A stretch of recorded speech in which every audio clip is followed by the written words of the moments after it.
2018 began on the 1st of January, as years often do. Yeah, commonly, yeah. With the new BBC One drama, which is 8 parts, was on the 1st and 2nd of the year and is now moving to Sunday nights. McMafia, which I watched weeks and weeks and weeks ago. Gary, more recently, but you think you've got a worse memory of it than me. Well, I don't think there's any point in us running through too much about this show. I know there's a good article on the website. Luke very much tweeted his opinions. I'll do a little setup and then you can throw your 2 cents in, or 2 rubles. Oh, well done. Like I did there. Or 2 bitcoins. It stars James Norton, who we know from Happy Valley in Grantchester, plays a character called Alex, who's a banker. Yes, well, manages like a banker, I think. Something. He manages a portfolio. I don't quite understand what that means, but he's the son of Russians who were exiled from their motherland after they were run out of the country. His uncle Boris, who for ages I didn't recognise, but he's the bloke from Top of the Lake, Puss. Oh gosh, yeah. Oh well, no, I didn't get that either. No, I was like, who's this? I know this guy. He's very reckless with money, you see that, and he's the one who's sort of a bit... He's a very opulent lifestyle, I'll give him that. Yeah. Lots of caviar all around. And he's, the James Norton character, Alex, is going out with another banker played by Juliet Rylance, Mark Rylance's daughter. The sort of life in Russia that his parents used to have is sort of starting to influence him. Uncle Boris sort of spreads a rumour about his company that sees him sort of almost forced to merge with a rival.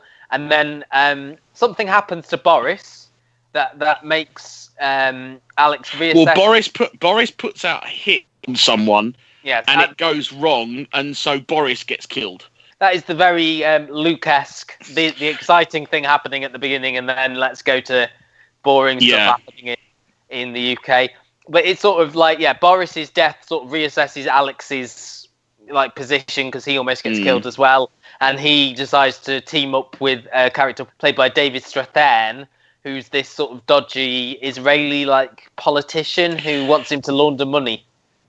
Well, politician stroke nightclub owner. Yeah. I think that sort of sums up the first episode, doesn't it, really? So, thoughts, Gary? I kind of like the look of it. And the problem, I think I really wanted to like this, but the problem is, I'm afraid the lead actor isn't that engaging. This is possibly the first thing I've seen him in. I've watched an episode of Grantchester, and he doesn't really sort of come across. I mean, I know that he's supposed to be kind of quite subdued in his acting because he's supposed to be less the Russian, more the British gentleman.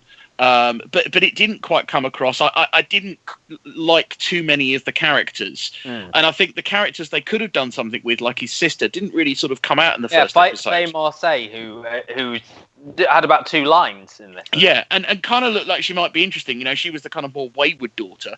I liked Uncle Boris. I agree with that. But I feel it was a little bit too stereotypical. Yeah. You know, the kind of the opulent Russian oligarch. And I suppose this looks like a good plot surrounded by some bad acting and bad writing. I can't really add to that. Those are sort of my thoughts. I mean, this feels like what the BBC want, a new night manager. It is another co-production with AMC. Well, a lot of people said it was the night manager, but with, futures and investments. A lot of people said that on Twitter. Yeah. I think the fact that it's in sort of several different countries, it's about a sort of normal bloke being sucked into this world of organised crime. The thing was that in The Night Manager, Tom Hiddleston, even though he's playing the normal bloke like James Norton is here, had charisma. And I think there's a difference between being subdued and being the sort of reserved English gent and not having charisma or presence. And in Happy Valley, playing like the villain, James Norton is very good, but he having to play the sort of proxy for the audience, having to explain what's going on to the audience, I think he struggles because it is a hard part to play, and there was a lot to get through. But I think he looked almost like he was bored in this, and Luke's made this point as well. And also, it being set in the world of finance, I found it quite dull. You know, especially when James Norton was away from his family and just talking in city speak. I would have liked more action. You didn't really get much of his business partners either. There were these two other women that worked with him, and they're just kind of like nameless and faceless. And maybe I'm being a bit harsh because I didn't invest in episode 2, but I kind of feel like you could have done more to set that up as well. Pun there, Gary. What did I do? Didn't invest in episode 2. Very good. 2 things that I would say as well. One, I don't think the subtitle bit worked. I don't know why. I know why they did it. I didn't have an issue with For it. me, I'm not sure. No. And then secondly, the scheduling.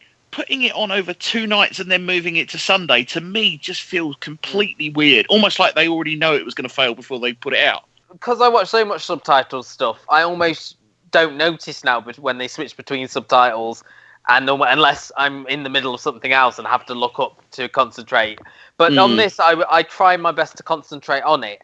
But I would say having something that heavily relied on subtitles on New Year's Day, when everyone's still, I understood the plot. I didn't mind the subtitles. I just found it dull. And I always find the merit of a show, the success of a show, goes on how easy I found it to sit through.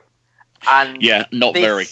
I found a real struggle. I had to keep going back to it several times, and I watched it probably a week before Christmas, so I didn't have anything else on.